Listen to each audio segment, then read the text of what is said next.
सोचो अगर एक सिंगल ऐप से आपका पैसा मैनेज हो जाए, इंश्योरेंस लेने के लिए फॉर्म भरने की ज़रूरत ना हो और लोन इंस्टेंट अप्रूव हो जाए और इन्वेस्टमेंट एक बटन के क्लिक पर हो जाए। ये विजन को रियलिटी बनाने आ रहा है जियो फाइनेंशियल सर्विसेज। आज हम बात करेंगे मुकेश अंबानी के नए मिशन के बारे में, जियो फाइनेंशियल सर्विसेज। रिलायंस जियो ने टेलीकॉम और डिजिटल इंफ्रास्ट्रक्चर के गेम को बदल दिया और अब ये डिसरप्टिव माइंडसेट फाइनेंशियल सेक्टर में लेकर आ रहा है। सबसे इम्पोर्टेंट क्वेश्चन है कि क्या valuation of Jio Financial services is justified और नॉट। मुकेश अंबानी ऐसा क्या करने वाले हैं कि बिजनेस स्टार्ट होने से पहले ही इसका market cap already 2 lakh crore को भी क्रॉस कर चुका है। ये वीडियो में पहले हम जियो फाइनेंशियल के बिजनेस के बारे में समझेंगे, उसके एडवांटेजेस और चैलेंजेस क्या क्या है, एंड देन हम इसका थोड़ा फंडामेंटल एंड टेक्निकल व्यू लेंगे कि क्या इस स्टॉक में इन्वेस्ट भी करना चाहिए और हाँ तो क्या ये सही टाइम है इन्वेस्ट करने का। अगर आप एक इन्वेस्टर है, एंटरप्रेन्योर है या जनरल ऑडियंस है जो जियो के पोटेंशियल को समझना चाहते हैं तो ये वीडियो आपके लिए ही है। Let's break it all down in this in depth analysis. Welcome to Thinkify, जहां हम आपको बिजनेस और फाइनेंस के सबसे नए एक्साइटिंग ट्रेंड्स के बारे में इंसाइट्स देते हैं। Subscribe us for such content. First, the massive opportunity in financial services. पहले बात करते हैं मार्केट अपॉर्चुनिटी की।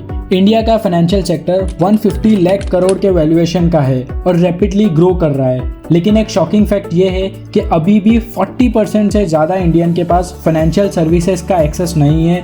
मतलब इनके पास बैंक अकाउंट्स तो हो सकते हैं लेकिन ना तो इनको लोन मिलता है, ना इनके पास इंश्योरेंस है और ना ही इन्वेस्टमेंट में एक्टिवली पार्टिसिपेट करते हैं।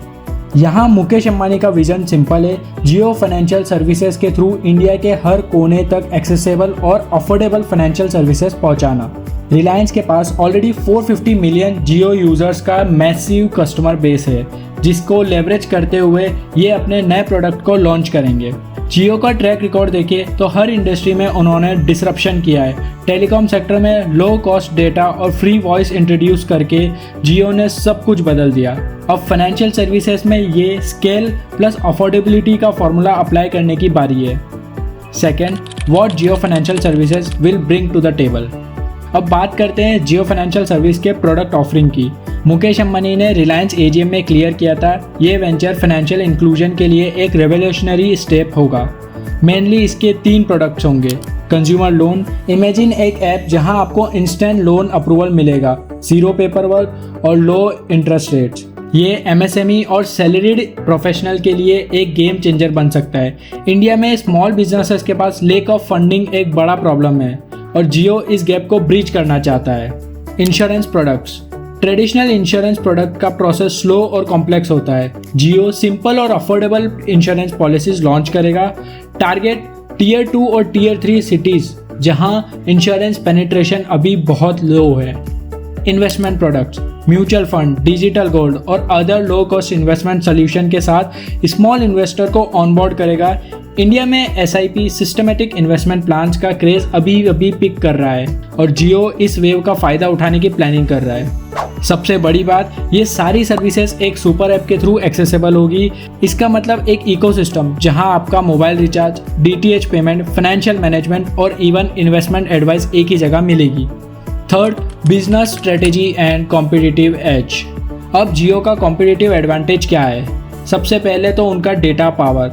जियो के पास 450 मिलियन से भी ज़्यादा एक्टिव यूज़र बेस है। ये डेटा उनको हर यूज़र का बिहेवियर समझाने और पर्सनलाइज्ड फाइनेंशियल प्रोडक्ट ऑफर करने में मदद करेगा। सेकेंडली, जियो प्लेटफॉर्म के पार्टनरशिप्स। गूगल, फेसबुक और ग्लोबल इन्वेस्टर्स का रिलायंस इकोसिस्टम में हेवी इन्वॉल्वमेंट है। ये पार्टनरशिप जियो को एआई, मशीन लर्निंग और डिजिटल इंफ्रास्ट्रक्चर में एक अनपैरेलल्ड एज देता है। कॉम्पिटिटर्स का क्या? एचडीएफसी बैंक, आईसीआईसीआई बैंक और एक्सिस बैंक जैसे जायंट्स अपने डिजिटल ऑफरिंग में स्ट्रांग है, लेकिन उनका फोकस अर्बन एरिया पर है। जियो का फोकस होगा सेमी अर्बन और रूरल इंडिया जहां फाइनेंशियल पेनिट्रेशन लो है। Fourth, challenges and risk. किसी भी नए वेंचर के लिए चैलेंजेस तो होते ही हैं। फाइनेंशियल सर्विसेज एक हाईली रेगुलेटेड सेक्टर है जहां रिजर्व बैंक ऑफ इंडिया के अप्रूवल्स और कंप्लायंसेस क्रिटिकल है। मुकेश अंबानी के लिए फाइनेंशियल ट्रस्ट बिल्ड करना एक अलग चैलेंज होगा क्योंकि टेलीकॉम और रिटेल के कस्टमर और फाइनेंशियल सर्विस के कस्टमर के नीड्स अलग हैं। दूसरा चैलेंज है कंपटीशन का रेस्पॉन्स। जियो का aggressive price model already exist players के प्रॉफिट मार्जिन को डायरेक्ट इम्पैक्ट करेगा। बैंक्स और एनबीएफसी जियो के अगेंस्ट स्ट्रेटेजीज बनाएंगे। Fifth, investor perspective. सबसे पहले समझते हैं कि ये स्टॉक क्या ओवर वैल्यूड है। करंटली जियो फाइनेंशियल सर्विस का मार्केट कैप 2,07,000 करोड़ है with current market price of approx 325 rupees.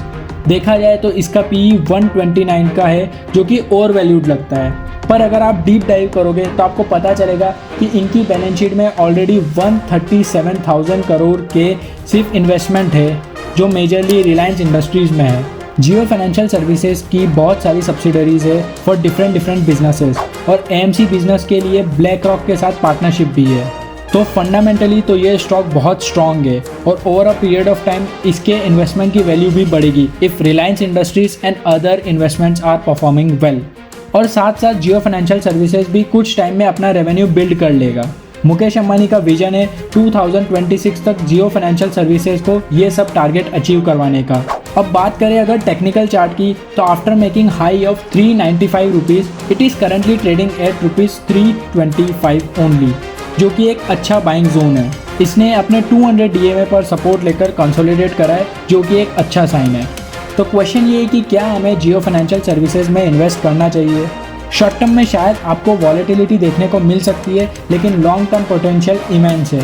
Reliance का ट्रैक रिकॉर्ड और मुकेश अंबानी की विजनरी लीडरशिप को देखते हुए ये एक मल्टीबैगर इन्वेस्टमेंट बन सकता है।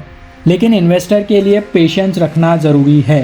ये एक क्विक प्रॉफिट प्ले नहीं है, बल्कि एक 10 ईयर होराइजन का स्टोरी है।